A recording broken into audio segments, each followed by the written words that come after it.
Bismillahirrahmanirrahim. Assalamualaikum warahmatullahi wabarakatuh.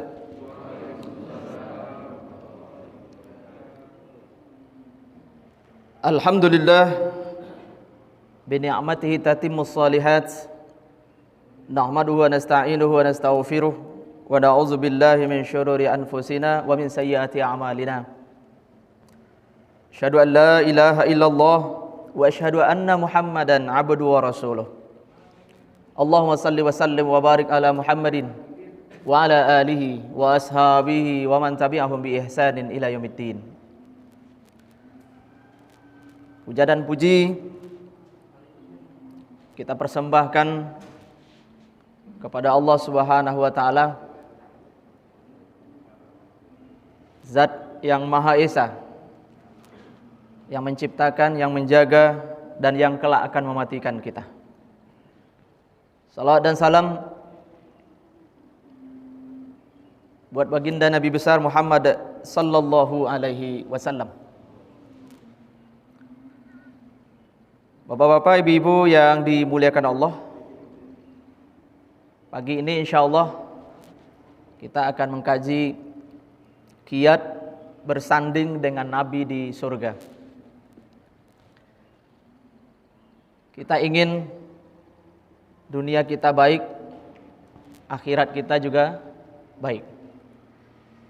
Inilah yang menjadi visi hidup kita, sebagaimana yang disampaikan Allah dalam surah Al-Baqarah ayat 201.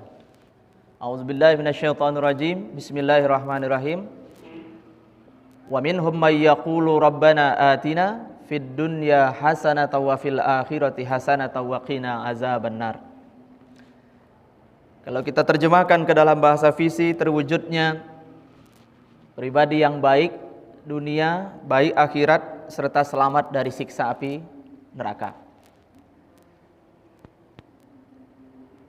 Iman dan amal saleh syarat utama kita untuk masuk surga. Allah berfirman, a'udzubillahi minasyaitonirrajim. Innal ladzina amanu wa 'amilus solihati kanat lahum jannatul firdausi nuzula. Sesungguhnya orang-orang yang beriman dan beramal saleh, bagi mereka adalah surga Firdaus menjadi tempat tinggal. Amal saleh versus amal salah, ya Pak.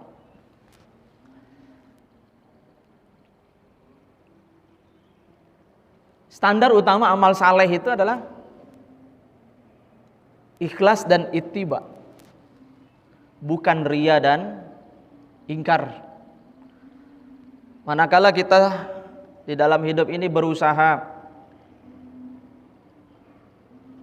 melakukan sesuatu itu lillahi ta'ala, karena Allah ta'ala, atau untuk Allah yang maha tinggi, salah satunya kita buktikan dengan mengawali perbuatan baik kita itu dengan bismillah. Selalu menghubungkan amal kita itu dengan Allah. Karena prinsipnya la haula wala quwata illa billah. Tidak ada daya dan kekuatan kecuali dari Allah. Kita enggak akan mungkin taat, Bapak Ibu. Kita tidak akan mungkin istiqomah. Kita tidak akan mungkin melakukan amal saleh sekecil apapun tanpa peran dan campur tangan Allah Subhanahu wa taala. Kemudian berikutnya kita berusaha melakukan sesuatu itu sesuai dengan tuntunan Rasulullah. Inilah yang menjadi pengejawantahan dari dua kalimat syahadat yang kita ulang-ulang di dalam salat kita. Asyhadu an la ilaha illallah wa asyhadu anna Muhammadar Rasulullah. Allah, Rasulullah. Allah itu hubungannya dengan ikhlas, Rasulullah itu hubungannya dengan ittiba, karena Allah kemudian mengikuti Rasulullah.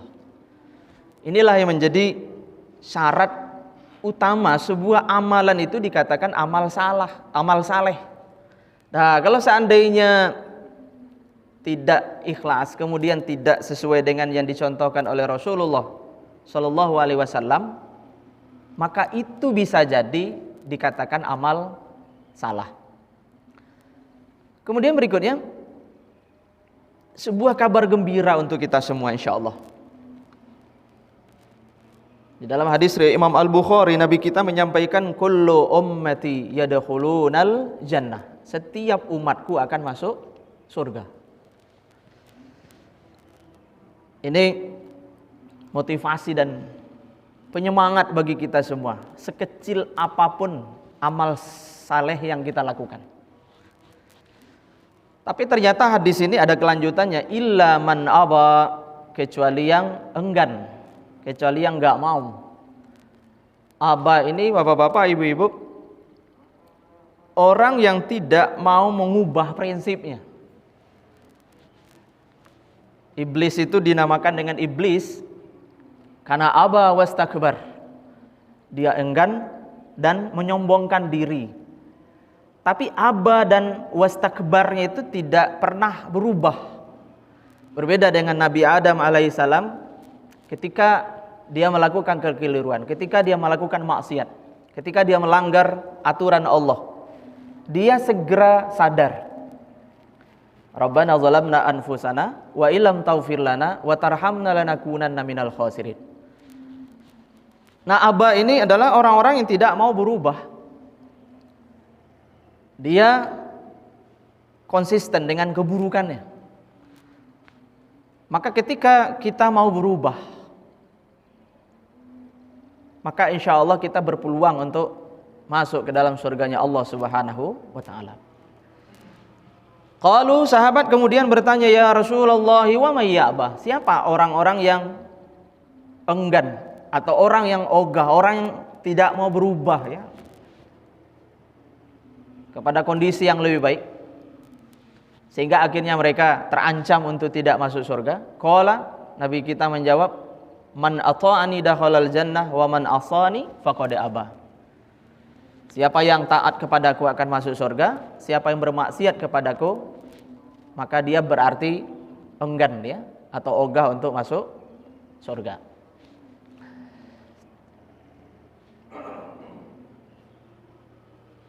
Ini juga penting untuk kita lihat kembali hadirin. 4 pertanyaan saat dihisab nanti pada hari kiamat. Ternyata pertanyaannya nggak banyak. Mirip dengan pertanyaan kita ketika dulu kita berkuliah. 4 pertanyaan saja. 4 pertanyaan saja.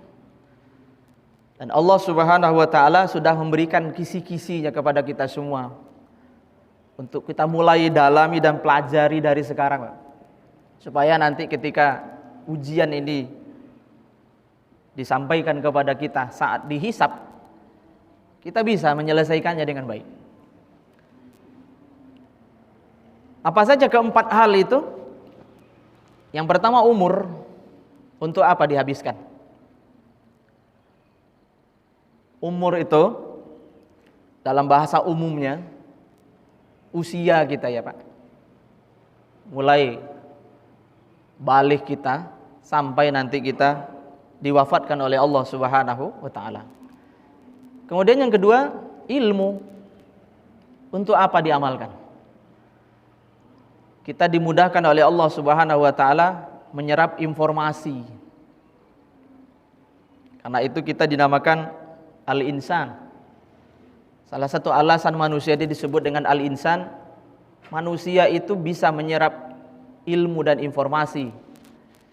Sehingga dengan ilmu itu Allah memuliakannya.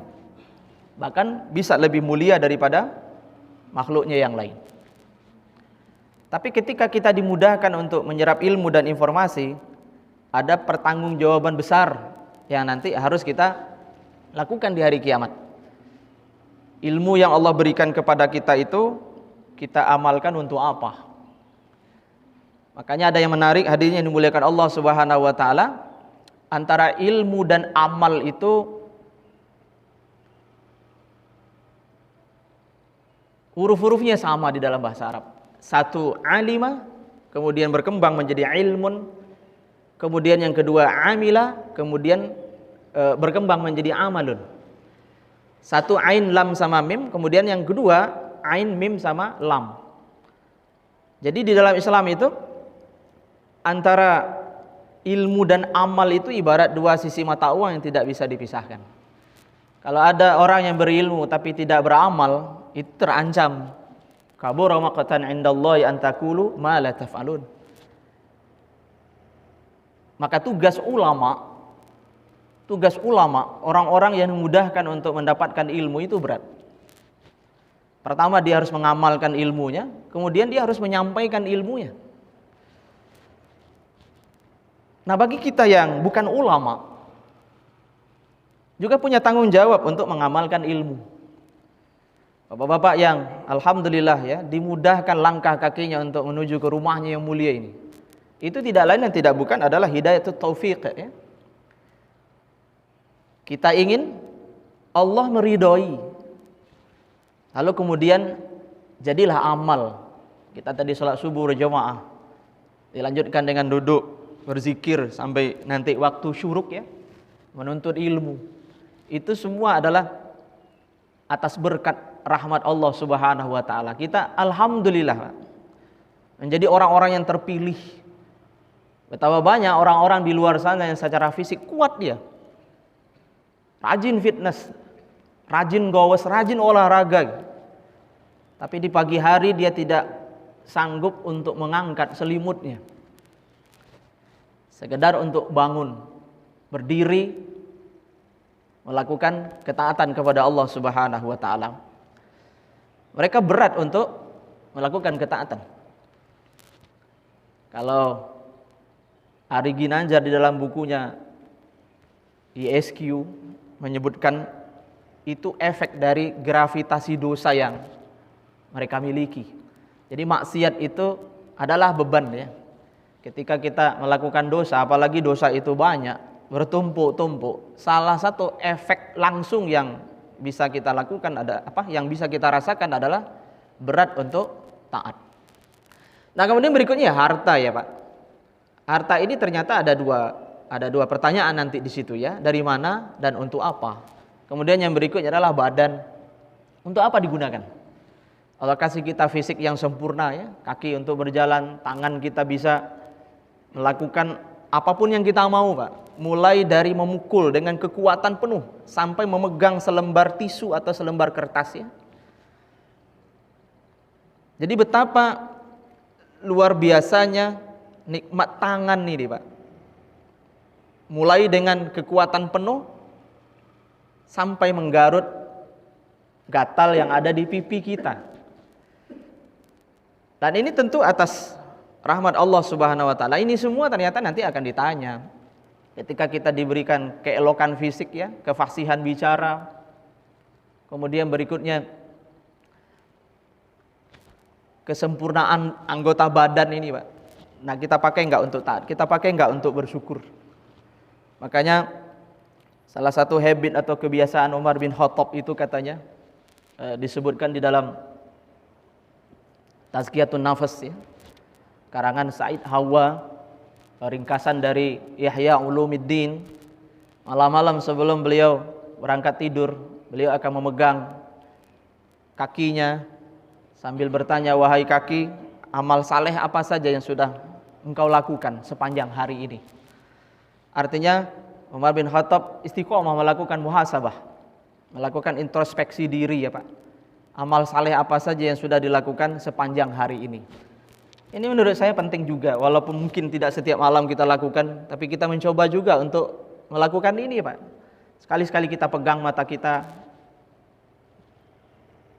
sambil kemudian kita berdialog ya Pak, berdialog dengan diri kita. Karena istafti qalbak, dalam sebuah kesempatan Nabi menyampaikan, tanyalah hatimu ya, banyak-banyak berdialog dengan dirimu. Banyak-banyak berdialog dengan diri, wahai mata, maksiat apa saja yang sudah kamu lakukan sepanjang hari ini. Nah, sehingga akhirnya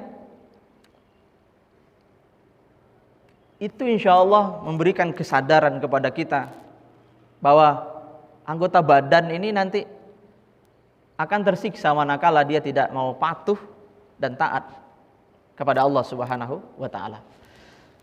Nah kemudian berikutnya, sekilas saya ingin sampaikan karena tema besar kita adalah bersanding dengan Nabi di surga ya. Di antara sifat-sifat surga itu yang pertama adalah luas dan indah ya Pak. A'adatu li'ibadiyas salihina ma la 'ainun ra'at wa la uzunun sami'at wa la khatara 'ala qalbi bashar. Kemudian yang kedua, penghuninya ceria dan berseri. Wujuhi yawma idzin nadhirah ila rabbiha nadhirah. Jadi penghuni surga itu full smile lah. Hidupnya enggak ada susahnya, Pak. Hidupnya senang terus gitu. Nah, maka manakala kita di rumah kita, Pak, merasa senang, nyaman, tenang ya Pak. Bahkan kita merasa rumah kita yang ukurannya mungkin tidak seberapa, tapi hati kita merasa rumah kita itu luas ya. Karena penghuninya ceria dan berseri, maka dua indikator surga sudah kita miliki sekarang. Karena sebelum kita masuk ke Al-Firdaus, surga yang tertinggi, kita tentu juga ingin ya Pak, baituna jannatuna atau baiti jannati, rumahku surgaku ya. Kemudian kalau bisa juga ya masjidi jannati atau masjiduna jannatuna ya, masjidku surgaku. Manakala di sini kita satu dengan yang lainnya merasa senang, merasa nyaman, merasa bersahabat ya Pak. Kemudian berikutnya kita tenang ketika berada di masjid ini. Gak ada yang merasa gelisah atau gak enak hati ketika ada orang-orang tertentu mungkin yang juga hadir bersamanya ketika dia hadir. Karena banyak juga di tempat lain orang gak mau lagi sholat di masjid itu karena mulai gak nyaman dengan saudara-saudaranya yang ada di situ. Nah ketika kita sudah merasa tidak nyaman berada di rumah, kemudian di masjid atau mungkin di tempat kerja kita, berarti rumah, masjid dan tempat kerja kita sudah beralih fungsi. Bukan lagi baiti jannati, tapi bisa jadi baiti nari, rumahku surgaku, rumahku nerakaku. Nah kemudian yang berikutnya, tidak dendam dan merasa bersaudara. Ini juga penting ya Pak. Wa naza'na ma fi sudurihim min ghillin ikhwana ala sururim mutaqabilin. Dan kami lenyapkan segala rasa dendam yang berada dalam hati mereka, sedang mereka merasa bersaudara. Ikhwana. Jadi uhuwahnya dominan di situ ya. Mereka satu dengan yang lainnya itu merasa bersaudara. Dan ternyata merasa bersaudara ini juga anugerah dari Allah ya Pak. Kan ada orang gampang sekali tersinggung ya. Ketika berpapasan dengan orang tertentu, orang itu mungkin tidak menegur yang bersangkutan, itu sudah jadi masalah bagi dia. Dan masalahnya berkepanjangan. Jadi seolah-olah tidak ada maaf bagimu.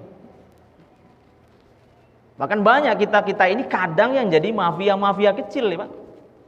Kalau di dunia mafia itu katanya kan ada prinsip ya, Tuhan memaafkan kami tidak. Jadi nggak ada maaf bagimu. Jadi kalau udah benci itu kayaknya bencinya seumur hidup. Padahal salah satu indikator orang itu nanti akan masuk surga, bahkan salah satu pintu surga itu adalah babul afi, pintu maaf itu ya. Jadi orang yang senang memaafkan. Nah kemudian berikutnya, bersemangat dan tidak pernah capek. Nah manakala anak-anak kita penuh dengan vitalitas, semangat ya. Ini salah satu tanda juga Pak nih, dari kehidupan surgawi ya. Mereka tidak merasa lelah di dalamnya dan mereka sekali-kali tidak akan dikeluarkan daripadanya. Nah kemudian berikutnya penghuninya jujur dan sopan.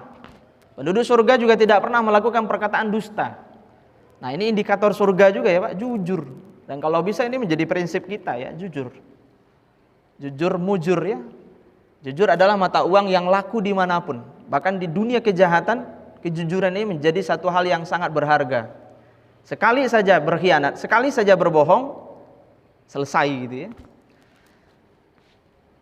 Nah kemudian berikutnya, mudah dan energik. Penghuni surga akan memasuki surga dalam keadaan tidak berbulu, tidak berjenggot dan bercelak mata. Usia mereka antara 30 sampai 33 tahun. Abna'a 30 au 33 sanatan. Jadi antara 30 sampai 33 tahun. Saya baca juga di beberapa tulisan di internet ya Pak, bahwa proses aging, proses penuaan itu ternyata terjadi mulai dari umur 30 tahun.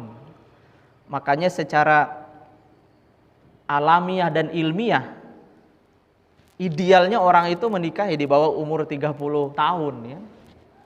Karena kalau di atas 30 tahun itu sudah mulai menurun semuanya. Baik secara jasadiah maupun batiniah, baik fisik maupun batinnya. Kemudian berikutnya, ya awet muda Pak, tidak menua. Ini ternyata menjadi impian hampir semua orang ya Pak, ingin hidup lama, ingin berumur panjang ya. Ini baru terkabul nanti ketika kita masuk surga. Kalau di dunia ini ada batasnya memang, ada ajalnya. Tapi kalau akhirat itu kan abadi, nggak ada batasnya, selama-lamanya. Nah selanjutnya kita mulai melihat ya Pak, beberapa hal terkait dengan amalan-amalan yang insya Allah bisa menghantarkan kita ke surga Firdaus bersanding dengan baginda Nabi Shallallahu Alaihi Wasallam nanti di sana. Apakah ini mungkin ya Pak? Dan apakah kita boleh berharap terlalu tinggi? Sementara kita sadar kita umat akhir zaman, iman kita lemah, amal saleh kita nggak banyak gitu. Ternyata harapan ini disampaikan sendiri oleh Rasulullah Shallallahu Alaihi Wasallam. Yang pertama, fa iza sa'altumullah fas'aluhul firdaus. Apabila kamu minta kepada Allah, maka mintalah firdaus. Jadi Nabi kita memerintahkan kepada kita umatnya Pak. Walaupun hadis ini awalnya ditujukan kepada para sahabat, tapi insya Allah kita termasuk di dalamnya. Apabila kamu berdoa, apabila kamu memohon, mintalah surga firdaus. Kemudian di dalam riwayat lain Nabi kita juga mengajarkan ya, Allahumma inni as'aluka imanan la yartad wa na'iman la yanfad wa murafaqata Muhammadin fi a'la jannatil khuldi. Ya Allah, aku mohon kepadamu, bagian ketiga dari riwayat ini, menemani Nabi Muhammad di surga tertinggi. Jadi kita diajarkan juga doa oleh Nabi agar kita nanti diizinkan oleh Allah untuk menemani baginda Nabi di surga yang tertinggi. Ada beberapa amal saleh Pak, yang insya Allah bisa menjadi wasilah kita ya. Walau semua tentunya atas berkat rahmat dan kasih sayang Allah untuk kita ya. Tapi secara spesifik disebutkan beberapa amalan ya, yang bisa menghantarkan kita ke Firdaus. Yang pertama, beramal saleh karena cinta kepada Allah. Fahal yud'a ahadun min tilkal abwabi kulliha qala na'am wa arju an takuna minhum.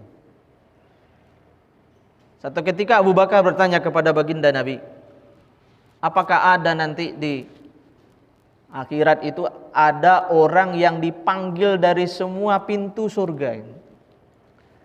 Lalu Nabi menjawab, aku berharap kamu salah seorang di antara mereka. Nah, pintu surga itu ada berapa? Tadi sebenarnya sudah ada di slide ini ya Pak. Fil jannati samaniyatu abwabin, surga itu punya 8 pintu ya Pak. Nah, saya menemukan di riwayat lain dan di beberapa syarah dari hadis ini, secara umum ada pintu sholat, pintu ar-rayyan atau pintu puasa ya, pintu sedekah, pintu haji, pintu jihad, pintu maaf, pintu zikir, kemudian pintu aiman. Nah, pintu aiman itu adalah secara bahasa artinya kan pintu kanan ya Pak. Tapi ini akan dimasuki oleh orang-orang yang tanpa hisab. Jumlahnya memang tidak banyak. Nah, pintu-pintu lain itu kan jelas dan nyata ya Pak. Manakala kita istiqomah melakukan amal-amal yang disebutkan di pintu-pintu ini, insya Allah kita akan dipanggil nanti dari pintu itu. Nah, dari 8 pintu ini, ya paling tidak harus ada satu yang menjadi andalan kita ya Pak. Misalnya pintu maaf. Jadilah pemaaf. Ikrarkan ke dalam diri kita mulai hari ini, kita tidak lagi akan menyimpan kebencian, dendam, permusuhan, permasalahan di dalam diri kita. Hari ini kita bermasalah, nanti malam kita laporkan kepada Allah, ya Allah, kumaafkan semua kesalahan hambamu kepadaku. Berarti kita insya Allah Pak, hari itu dianggap oleh Allah sebagai hamba-hamba yang pemaaf. Apalagi yang mungkin kita bisa jadikan sebagai andalan Pak, zikir Pak. Zikir ini kan tidak butuh modal, tidak butuh biaya ya Pak. Kita bisa berzikir dimanapun dan kapanpun. Sambil bapak-bapak dengerin taklim begini, baca aja istighfar, astagfirullah, astagfirullah. Dan itu juga dilakukan oleh baginda Nabi SAW dalam satu duduknya. Ini kata sahabat Ibnu Umar, Nabi itu berzikir sampai 100 kali. Ya. Baca aja Pak. La ilaha illallah sambil mendengarkan ilmu gitu ya. Isilah dengan zikir. Latih lisan kita ya Pak. Atau lakukan riyadhah ya. Olahraga batin terus-menerus sampai nanti refleks kita itu adalah yang baik-baik. Kalau udah refleks kan Pak, insyaallah ya Pak, zikir itu menjadi hiasan bibir kita. Karena satu ketika ada juga sahabat yang bertanya kepada Rasulullah, ya Rasulullah, tunjukkan kepadaku satu amalan yang akan menyelamatkanku. Satu amalan saja. Jadi nanyanya nggak banyak-banyak Pak. Ketika itu Nabi mengajarkan, jadikan lisanmu rataban bi zikrillah, ya, basah karena zikir kepada Allah. Ya, basah karena zikir kepada Allah. Dan memang luar biasa kalau kita lihat ya, para ulama salafus saleh itu zikirnya banyak-banyak ya Pak. Zikirnya banyak-banyak. Mungkin kita juga tidak kuat untuk mengikutinya, tapi mereka istiqomah merawat itu. Saya menemukan di Al-Hawilil Fatawa itu kutipan-kutipan dari Ibnu Hajar Al-Asqalani, kemudian Al-Imam As-Suyuti dan lain-lain sebagainya. Abu Hurairah itu katanya gak akan tidur sebelum menuntaskan tasbihnya sebanyak 12.000 kali. Jadi dia tidak akan tidur sebelum menyelesaikan zikirnya sebanyak 12.000 kali. Abu Darda itu katanya punya target sehari itu 100.000 Pak. Luar biasa. Saya beberapa waktu lalu berdialog juga dengan salah seorang yang menurut saya juga luar biasa ya. Luar biasa. Dia menyampaikan kepada saya, alhamdulillah Pak Artono, Ramadan saya khatam 7 kali. Kemudian sekarang saya punya program sholawat. Setiap hari saya berazam, bercita-cita kuat dengan istiqomah membaca sholawat 3.500 kali. Saya tidak akan tidur kalau belum menuntaskannya. Kalau hari ini saya nggak selesai, saya kodok, saya jadikan itu hutang. Dan ini ternyata juga dilakukan oleh para ulama-ulama dulu ya Pak. Al-Imam Sufyan Ats-Tsauri, dia akan menangis kalau seandainya ketinggalan wirid Pak. Kan ada kalanya kita ini karena kantuk yang luar biasa dan seterusnya ya Pak, akhirnya zikir sorenya terlambat ya. Harusnya habis asar, kita baru bacanya habis maghrib gitu ya. Nah bagi orang-orang yang udah mendawamkan, itu ternyata akan menjadi maksiat. Bagi mereka itu maksiat itu bukan karena mereka melanggar perintah ya Pak, tapi maksiat itu manakala taat mereka hari ini atau waktu ini sedikit atau kurang dibandingkan dengan waktu yang kemarin. Nah Bapak Ibu-ibu yang dimuliakan Allah Subhanahu wa taala, kita kembali ke sini ya. Al-Imam Al-Muzani mensyarah hadis ini ya dengan mengatakan mafaqa Abu Bakrin radhiyallahu anhu ashab Rasulullah sallallahu alaihi wasallam bi shaumin wala salatin walakin bi syai'in kana fi qalbi qala allazi kana fi qalbi hubbullah azza wajal. Jadi Abu Bakar akan dipanggil nanti dari semua pintu surga itu bukan karena saum dan salatnya, bukan karena banyaknya puasa dan salat beliau, tapi karena hati Abu Bakar itu dipenuhi oleh cinta kepada Allah azza wajal. Jadi fi qalbil hubbullah. Tapi untuk memenuhi hati dengan cinta kepada Allah itu tentu harus ada ikhtiar, harus ada usahanya ya Pak. Nah, salah satu usaha dan ikhtiarnya ya seperti yang dilakukan oleh Abu Bakar. Karena ketika satu kesempatan Nabi mengevaluasi sahabatnya. Siapa yang hari ini bersedekah, Abu Bakar tunjuk tangan ya. Siapa yang hari ini nengok orang sakit, Abu Bakar tunjuk tangan. Siapa yang hari ini menghantarkan jenazah ke pemakaman Abu Bakar, lagi-lagi tunjuk tangan. Jadi tidak ada satupun amal kebaikan utama ya yang dianjurkan oleh Rasulullah yang hari itu dilewatkan oleh Abu Bakar. Wajar kalau kemudian Abu Bakar akan dipanggil nanti dari semua penjuru pintu surga itu. Tapi keywordnya, kata kuncinya itu adalah karena rasa cinta ya di dalam qalbu Abu Bakar yang luar biasa kepada Allah Azza wa Jalla.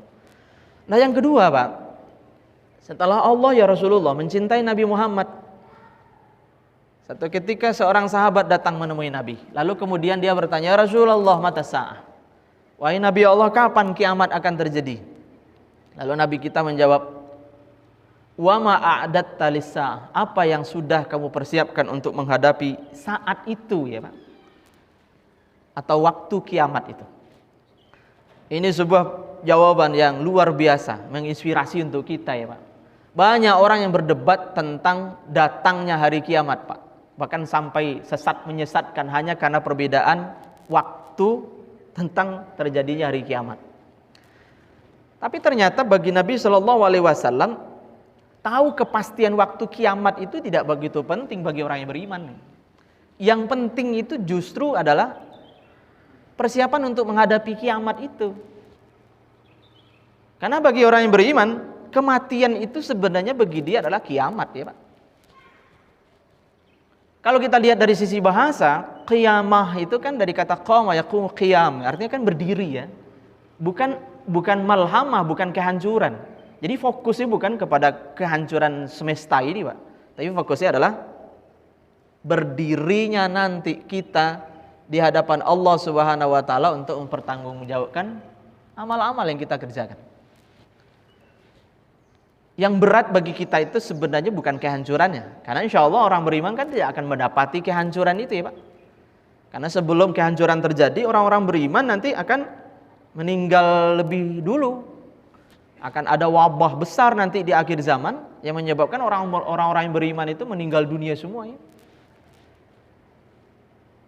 Nah lalu kemudian sahabat tersebut menjawab, hubballahi wa rasulih, persiapanku adalah cintaku kepada Allah dan Rasulnya. Qala, Nabi kemudian bersabda, fa innaka ma'aman ahbabta, kamu akan bersama orang yang kamu cintai. Qala Anas bin Malik berkata, fama fariyana ba'dal islami farhan, tidak ada yang membuat kami lebih bahagia setelah kami dianugerahi nikmat Islam ya, masuk Islam, asyadda min qaulin nabi, melebihi kebahagiaan kami daripada mendengar sabda Nabi ini. Apa bunyi sabda Nabi? Fa innaka ma'aman ahbabta, sesungguhnya kamu nanti akan bersama orang yang kamu cintai. Qala Anasun, lalu setelah itu Anas berucap Pak, fa ana uhibbullaha wa rasulah, aku mencintai Allah dan Rasulnya. Ini menurut saya perlu kita amalkan juga ya Pak. Ya Allah aku mencintaimu, ya Rasulullah aku mencintaimu. Jadi kita ungkapkan ya, kita sampaikan Pak. Sebagaimana sahabat juga melakukannya kepada sahabat yang lainnya. Walaupun mungkin dalam bahasa kita di sini bisa diilustrasikan, disampaikan dengan bahasa-bahasa yang berbeda. Intinya menunjukkan rasa senang, rasa suka dan seterusnya Pak. Tapi kalau Anas bin Malik itu secara jelas ya, terang-terangan menyampaikan, fa ana uhibbullaha wa rasulah. Kemudian dilanjutkan, wa Abu Bakrin wa Umar fa arju an akuna ma'ahum wa illam a'mal bi a'malihim. Dan aku berharap kelak bisa bersama dengan mereka walaupun aku tidak bisa beramal seperti amalan mereka. Ini kesadaran yang luar biasa ya Pak. Itulah mungkin kenapa doanya Rabbi shrahli sodri ya. Ya Allah lapangkanlah untukku dadaku ya. Sodri itu kan identik dengan dada ya Pak. Di Indonesia menjadi sadar ya. Makanya orang sadar itu kan orang yang tahu diri biasanya kan di sini Pak. Jadi tahu diri dia. Sadar dia itu adalah orang yang lemah. Sadar kalau amalnya dikit, sadar kalau amalnya kurang ikhlas. Tapi kesadaran ini disampaikan kepada Allah coba Pak. Ya. Fa arju an akuna ma'ahum wa illam a'mal bi a'malihim. Imam Syafi'i juga bilang begitu ya, uhibbus sholihin walastu minhum. la'alli an analallahu bi'aumus syafa'ah. Aku mencintai orang soleh walaupun aku ini bukan orang soleh. Mudah-mudahan dengan mencintai mereka kelak aku mendapatkan bagian syafaat dari mereka. Kemudian imam-imam yang lain seperti Al-Imam Hasan Al-Basri juga menasihati kita ya. Berikhtiarlah untuk bangun pada malam hari walaupun hanya sesaat. Karena malam hari itu adalah konferensinya orang-orang saleh, Pak. Jadi orang-orang baik itu semuanya bangun di sepertiga malam terakhir itu. Mereka semuanya memanjatkan doa kebaikan kepada Allah untuk dirinya, untuk keluarganya, dan untuk orang yang beriman. Maka ketika kita bangun pada malam hari itu katanya, kita akan menjadi orang-orang yang kebahagiaan doa-doa kebaikan mereka. Maka berusahalah bangun walaupun hanya sesaat gitu. Saya bapak-bapak nih saking capek ngantuknya, Pak. Bangunlah 10 menit atau 15 menit sebelum azan subuh berkumandang. Kita bangun, lalu kemudian kita masuk ke majelisnya orang-orang saleh itu. Sehingga akhirnya kita mendapatkan bagian dari doa-doa mereka gitu. Nah, ini kan bagian dari ikhtiar kita ya, Pak, untuk apa ya? Untuk memantaskan diri kita ya, bersanding nanti dengan Nabi di surga itu. Kemudian berikutnya, realisasi cinta itu disampaikan di dalam surah Ali Imran ayat 31 ya, Pak. Jika kamu benar-benar mencintai Allah, ikutilah aku. Niscaya Allah akan mengasihi dan mengampuni dosa-dosamu. Inilah yang tadi kita sampaikan dengan istilah ittiba. Kita berusaha mengikuti Rasulullah ya, Pak. Sedikit demi sedikit. Kita ingat-ingat, Pak. Saya kadang untuk ngingatin diri pribadi ya. Di rumah, di luar kamar mandi itu saya tulis saja, Pak. Doa masuk kamar mandi, keluar kamar mandi, kemudian berikutnya doa setelah berwudu. Karena kadang kita suka lupa. Iya ya, tadi nggak baca doa setelah berwudu. Tapi ketika ada tulisan kecil di situ, oh iya. Ketika kita mau ke rumah ya, jadi apa? Jadi ingat untuk baca itu. Kemudian berikutnya, ya Pak, ya taruhlah di tempat apa, di mihrabnya barangkali. Kalau bahasa ulama itu kalau bisa di rumah itu kan ada mihrab ya Pak. Mihrab itu artinya tempat khusus yang memang tidak bercampur dengan hal-hal lain ya. Tempat yang terhubung dengan langit bahasanya, Pak. Tempat yang di situ kita melakukan ketaatan. Enggak kita campur dengan main handphone, dengan nonton TV ya, Pak. Jadi bapak-bapak yang masih memungkinkan sebahagian wilayah rumahnya dijadikan mihrab. Jadikanlah tempat itu sebagai mihrab. Karena tempat-tempat yang bersih ya Pak, yang kita bangun dari rezeki yang halal, kita pakai untuk yang baik-baik. Itu koneksinya itu berbeda dengan tempat-tempat yang memang ya biasa-biasa saja Pak. Makanya masjid ini kan disebutnya secara umum ya adalah properti langit yang ada di bumi. Jadi tempat terbaik itu masjid ya. Karena memang masjid ini dipakai untuk taat. Tapi kan kadang kita tidak seperti sahabat-sahabat dulu Pak. Kita kadang banyak juga memanfaatkan waktu kita itu di rumah, apalagi di masa-masa pandemi ini kan. Kalau dulu memang para sahabat itu, apalagi ahlus sufah, memang hobinya di masjid. Nah paling tidak di rumah itu ada mihrab. Tempat yang memang nggak boleh kita main handphone di situ Pak. Maaf Pak, salah satu maksiat kita di akhir zaman ini kan godaan-godaan yang tidak disengaja itu. Nggak ada niat untuk ngelihat yang terlarang, tapi tiba-tiba muncul iklan karena YouTube-nya bukan YouTube premium. Atau WA yang mengganggu. Kemudian berikutnya meneladani dan mentaati Rasulullah. Ini luar biasa juga Pak. Ada sahabat ya yang datang juga kepada Nabi SAW. Ya Rasulullah, kata beliau, inni la uhibbuka hatta inni la azkuruka. Saya sangat mencintaimu wahai baginda, sampai-sampai aku selalu ingat kapanpun dan dimanapun kepadamu.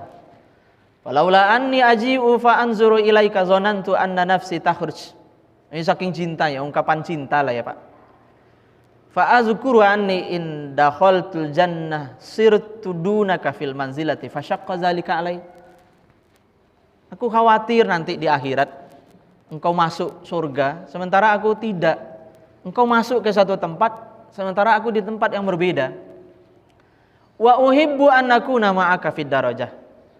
Sementara aku sangat ingin ya Rasulullah agar bisa di surga yang sama bersamamu. Falam yuradda Rasulullah sallallahu alaihi wasallam, Nabi kita diam, enggak jawab harapan dan doa sahabat itu ya Pak. Lalu kemudian fa anzalallahu azza wa jalla, sampai turun firman Allah surat An-Nisa ayat 69. Wa may yuti'illah war rasula fa ulaika ma'al ladzina an'ama Allahu 'alaihim minan nabiyyin wasiddiqin wasyuhada'i wassalihin wa hasuna ulaika rafiqa. Siapa yang mentaati Allah dan Rasulnya, maka mereka nanti akan bersama orang-orang yang diberi nikmat oleh Allah.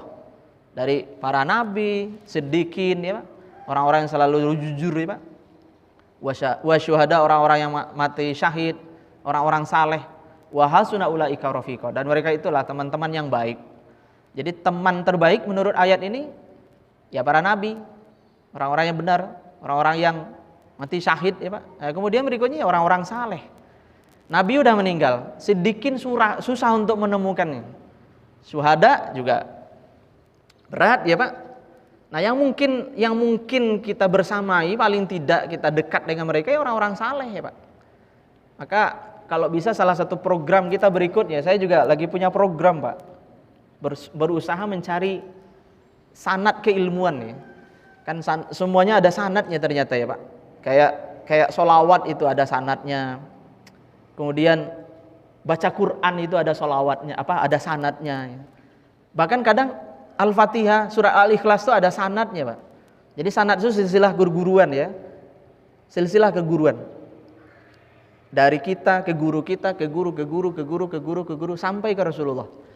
Nah, mencari sanad itu artinya mencari orang-orang yang terhubung kepada Rasulullah dan kepada Allah gitu. Nah, ini kalau bisa program kita berikutnya Pak, ya kita cari sanad sebanyak-banyaknya. Saya rasa di masjid kita ini ya, banyak ustadz-ustadz ya yang punya guru. Nah, bantu kita nanti Ustadz Mustaqim ya, Ustadz Muharram dan ustadz-ustadz yang lain ya, Ustadz Hunawir.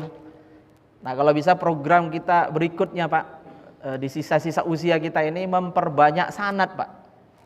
Jadi kita silaturahim ke seorang alim yang kita tahu dia punya sanad apa misalnya Pak, sanad sholawat ya. Saya kemarin dikasih tahu Pak Hartono, alhamdulillah saya dapat sanad sholawat dari Ustadz Ar-Razi Hashim ya.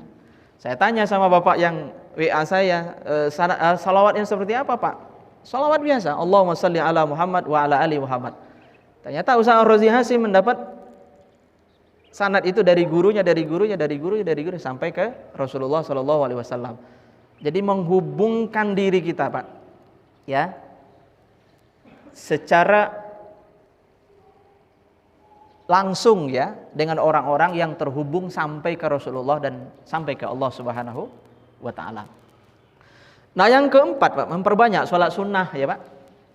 Memperbanyak sholat sunnah. Ini sahabat yang luar biasa nih Pak. Satu malam aku menginap di tempat Rasulullah, menginap. Aku sengaja, kira-kira begitu ya Pak, aku sengaja enggak tidur nih Pak, berjaga-jaga gitu ya, supaya bisa nyiapin wudhu Nabi. Ini kan luar biasa ya Pak, dia berjaga-jaga jangan sampai tertidur agar pagi-pagi nanti saat Nabi bangun, dia bisa nyiapin tempat wudhu untuk Nabi, air wudhu untuk Nabi. Melihat kepedulian sahabat yang luar biasa ini Pak, Nabi kita mengatakan begini, sal, mintalah sesuatu. Fakultu, lalu aku menjawab, kata sahabat itu, as'aluka murafaqataka fil jannah. Aku mohon kepada engkau wahai Rasulullah, izinkan aku kelak menemanimu di surga. Qala, lalu kemudian Nabi kita bersabda, au ghairu zalika, apakah ada yang lain yang engkau minta gitu. Qultu, Nabi kita, sahabat itu menjawab, wa zaka, cukup itu saja ya Rasulullah. Lalu Nabi kita menyampaikan, fa'inni ala nafsika bikasratis sujud. Bantu aku untuk mewujudkan impian besarmu itu dengan banyak-banyak sujud. Nah, banyak-banyak sujud ini di syarahnya disebutkan ya banyak-banyak sholat sunnah Pak. Makanya katanya Imam Ahmad bin Hambal itu sholat sunnahnya sehari semalam itu sampai 300 rakaat ya Pak. Luar biasa. Mungkin muncul pertanyaan, sholat sunnah apa tuh kok banyak banget ya? Sebenarnya banyak sholat sunnah yang bisa kita lakukan di waktu-waktu luang dan di waktu kita memang diberi semangat oleh Allah ya Pak. Ya kita sholat sunnah taubat ya. Sholat sunnah taubat kan juga tidak terbatas. Dosa kita banyak, maksiat kita berjibun ya Pak. Ya banyak-banyak aja sholat sunnah taubat. Ya. Kita istikharah dan sholat-sholat sunnah lainnya. Silakanlah nanti dipelajari lagi di di buku-buku fikih ya Pak. Kemudian berikutnya ya berakhlak mulia, ini sudah sangat populer ya, bahwa orang yang paling dekat dengan Nabi nanti pada hari kiamat adalah orang yang paling baik akhlaknya. Yang keenam, bersabar menghadapi anak saudara perempuan dan saudara perempuan. Ini bagi bapak-bapak yang diuji ya Pak. Kita kadang sudah berikhtiar maksimal nih Pak. Udah sungguh-sungguh didik supaya anak kita menjadi anak yang baik. Tapi ternyata kadang hasilnya tidak sesuai harapan. Apakah kita boleh menyesal ketika itu terjadi dengan kita? Ternyata nggak boleh Pak. Karena yang Allah nilai adalah proses kita menjalani kehidupan ini kan. Ketika hasil tidak sesuai harapan kita serahkan kepada Allah. Itulah yang disebut dengan tawakal itu kan. Kita berserah diri kepada Allah ya atas semua ikhtiar yang kita lakukan. Nah, maka Nabi pernah menyampaikan, barang siapa yang mempunyai 2 saudara perempuan atau 2 anak perempuan, kemudian dia berbuat baik kepada keduanya selama menemaninya, maka aku dan dia akan berada di surga seperti ini ya. Beliau menggandengkan 2 jemarinya. Hadis ini setelah diteliti sanadnya berkualitas sahih. Nabi kalau udah ngomongin kedekatan biasanya kan suka begini ya Pak. Nah, ini menjadi apa? Menjadi kabar gembira bagi kita yang mungkin punya saudara, tapi saudara kita itu nggak pandai berterima kasih Pak, nyusahin terus gitu Pak. Teruslah berbuat baik kepadanya, bukan karena dia baik ke kita ya Pak, tapi karena Allah, karena kita ingin mendapatkan rahmat dari Allah. Siapa tahu ya Pak, wasilah rahmat Allah itu datang ke kita nanti di hari kiamat karena kesabaran kita menghadapi saudara-saudara kita, atau mungkin orang tua bapak-bapak baru kemarin ditransfer ya, sekarang udah minta duit lagi dan ngeluh lagi kan kadang ada orang tuh gitu ya Pak, nyebut jasanya dulu aja ketika begitu Pak. Walaupun sebenarnya ada riwayat yang menyampaikan menyebut pemberian itu dimisalkan oleh Nabi Pak, di dalam sebuah hadis sahih dimisalkan oleh Nabi seperti seekor anjing yang memakan makanan gitu, lalu kemudian dimuntahkan, lalu dimakan lagi muntahin. Jadi di hadisnya disebutkan kata-kata anjing gitu Pak. Berarti kalau ada orang yang suka menyebut pemberiannya, ya kira-kira mirip dengan kalbun itu. Tapi kan kadang orang tua tertentu kan nggak ngerti ilmu ya Pak. Bapak-bapak yang ikut taklim seperti ini kan nggak akan melakukan itu insya Allah, udah tahu ilmunya. Tapi kadang orang tua kita nih yang dulu mungkin nggak sempat belajar seperti kita ya Pak. Ya kadang kan suka menyebut jasa pemberiannya gitu. Nah, bersabarlah Pak. Bersabarlah sampai akhir. Siapa tahu orang tua kita itu yang menjadi wasilah kita nanti bersandi dengan Nabi di surga ini. Mengurusi anak yatim, memperbanyak sholawat kepada Nabi. Aulan nasi bi yaumal qiyamati aksaruhum alayya salatan. Orang yang paling utama atau dekat denganku nanti pada hari kiamat adalah orang yang paling banyak bersolawat kepada aku. Saya pernah bertanya kepada seorang ustadz yang punya santri ya Pak. Ustaz, berapa hari antum target zikir untuk para santri antum? Enggak banyak-banyak sih Pak Hartono. Kita sehari menghimbau mereka untuk berzikir itu sebanyak 5.000 kali. Kayaknya saya berpikir Pak, nanti coba bapak-bapak ya tes. Coba tes nanti Pak.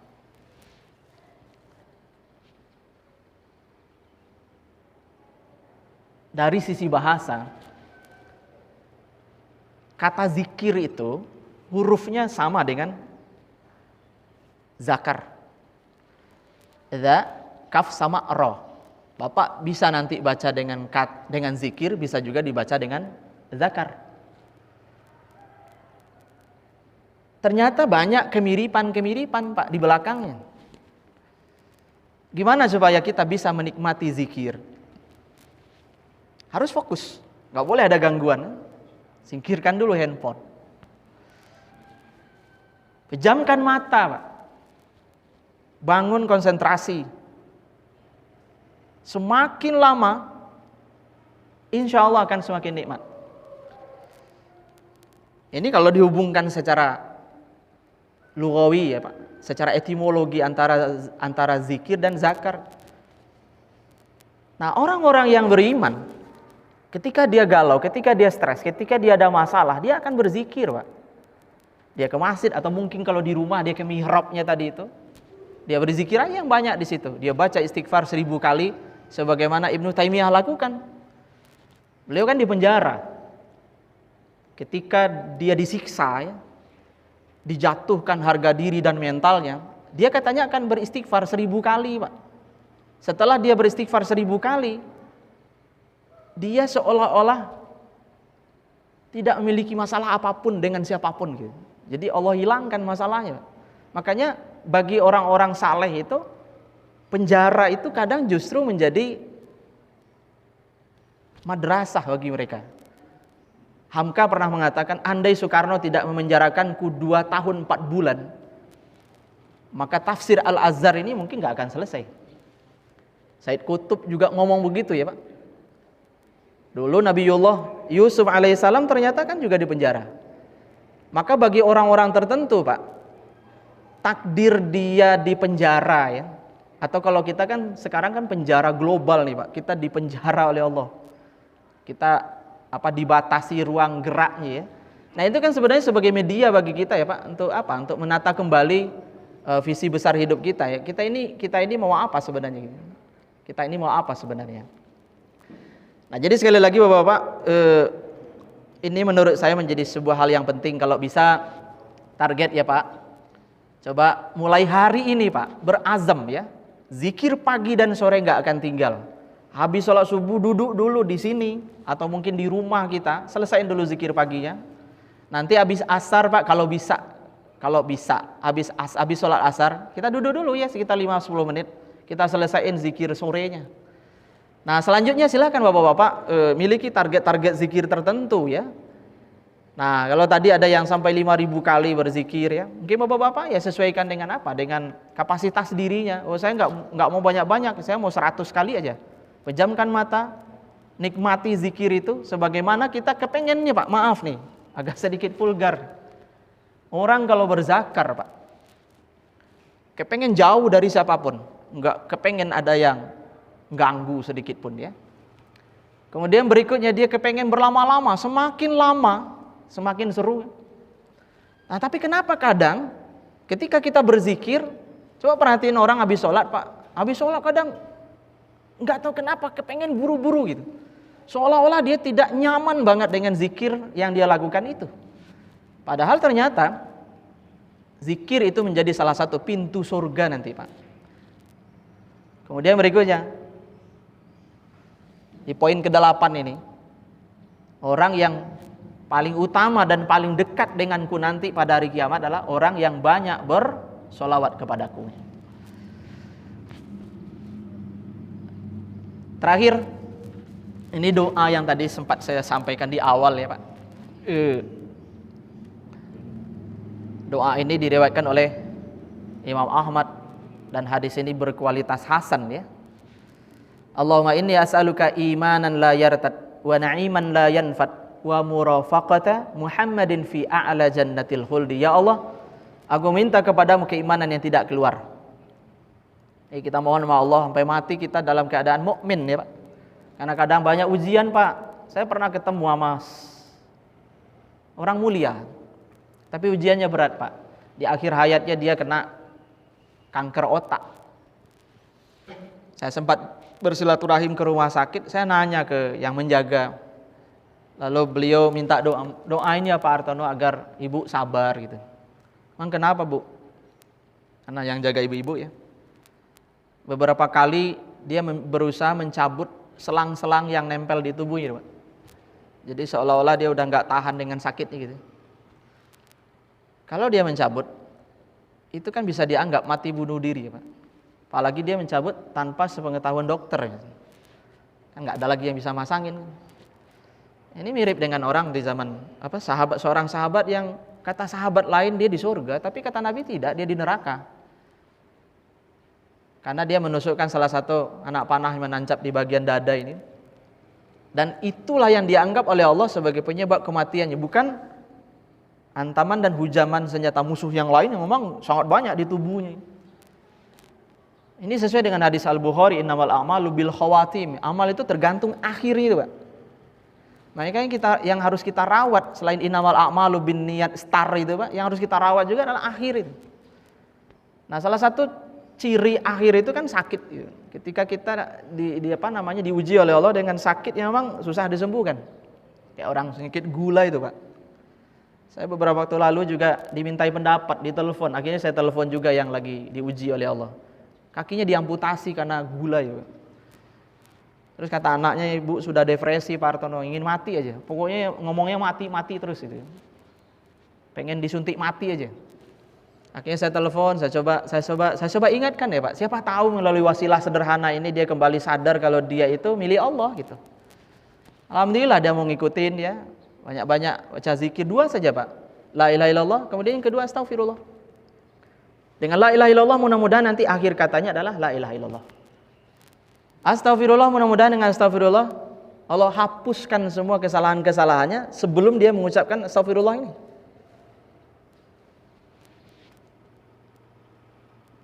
Ini menjadi ujian berat ya Pak.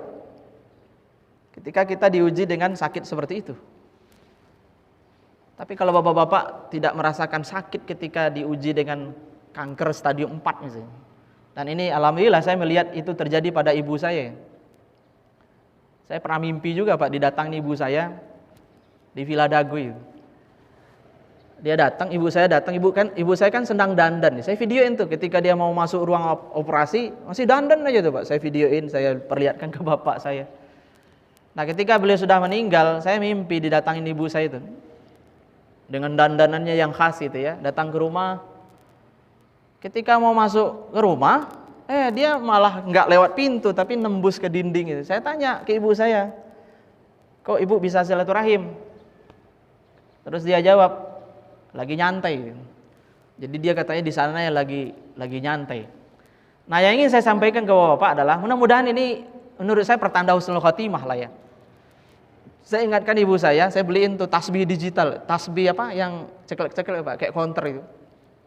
Bu, pokoknya ibu fokus 2 saja, la ilaha illallah sama astagfirullah. Kanker stadium 4 Pak. Udah saat-saat, kalau stadium 4 kan udah susah lah obatnya. Akhirnya alhamdulillah tuh, saya lihat ketika saya pulang kampung gitu, alhamdulillah ibu saya zikirnya sampai 5.000-an sekian gitu. Nah, saya akhirnya husnuzon, berarti ibu saya jalanin apa yang saya sampaikan. Jadi dia zikir ternyata Pak gini, masih kuat tangannya untuk gini ya. Saya lihat sampai 5.000-an tuh ya, la ilaha illallah kemudian astagfirullah. Nah, yang luar biasanya itu yang saya lihat Pak, dia nggak merasakan sakit, padahal kan kanker stadium 4 ya. Sanonasal Pak, di bagian dalam wajah ini kan. Saya lihat di hasil ronsennya itu udah hampir setengah dari rongga kepala ini digerogoti oleh sel kanker itu. Jadi udah hampir semua Pak di bagian dalam otak ini. Nah, alhamdulillahnya yang saya lihat beliau tidak merasakan sakit. Jadi dia tidak ngeluh sakit. Ketika kita tanya ada yang sakit nggak Bu? Enggak, cuma capek doang gitu. Saya berpikir Pak, gimana kalau seandainya dikasih sakit ketika itu? Nabi wasilati apa dengan wasilah apa kok nggak merasa sakit? Satu menurut saya ya atas berkat rahmat Allah ya. Kemudian yang kedua mungkin karena doa orang yang peduli sama dia. Nah, kemudian yang ketiga menurut saya karena zikir itu Pak. Jadi alhamdulillah zikirnya kuat. Saya sampai ngomong ke istri saya, kalau mau nyontoh sholat yang bagus, contoh sholat ibu. Ibu saya itu kalau sholat Pak, sampai-sampai kami dan bapak itu bosan nungguin. Kita pergi nih, jalan. Dia sholat itu benar-benar. Bacaannya itu dibaca, Bismillahirrahmanirrahim. Alhamdulillahi Rabbil Alamin. Sampai kita bosan nungguin. Nah ini ya Pak, di antara isi doanya, jangan sampai kita nanti dikasih nikmat oleh Allah. Di sini bahasanya coba Pak lihat, wa na'iman la yartad la yanfat ya. Kita dikasih nikmat oleh Allah, la yanfat, jangan rusak. Jangan sampai kita dikasih mata, matanya nanti buta gitu. Dikasih tangan, tangannya nggak fungsi karena penyakit-penyakit berat. Dikasih kaki, kaki harus diamputasi. Nah, kemudian ya bersanding dengan Nabi di surga nanti, artinya di surga Firdaus. Itu saja Bapak Ibu yang beberapa hal yang bisa saya sampaikan pada pagi ini. Mudah-mudahan ada manfaatnya untuk kita, dan ada di antara yang saya sampaikan ini yang menjadi amal Bapak-bapak ya setelah mendengarkan kajian ini. Fa'tabiru ya ulil absar, nasrun minallahi wa fathun qariba. Subhanakallahumma wa bihamdika, asyhadu an la ilaha illa anta, astaghfiruka wa atubu ilaik. Assalamualaikum warahmatullahi wabarakatuh.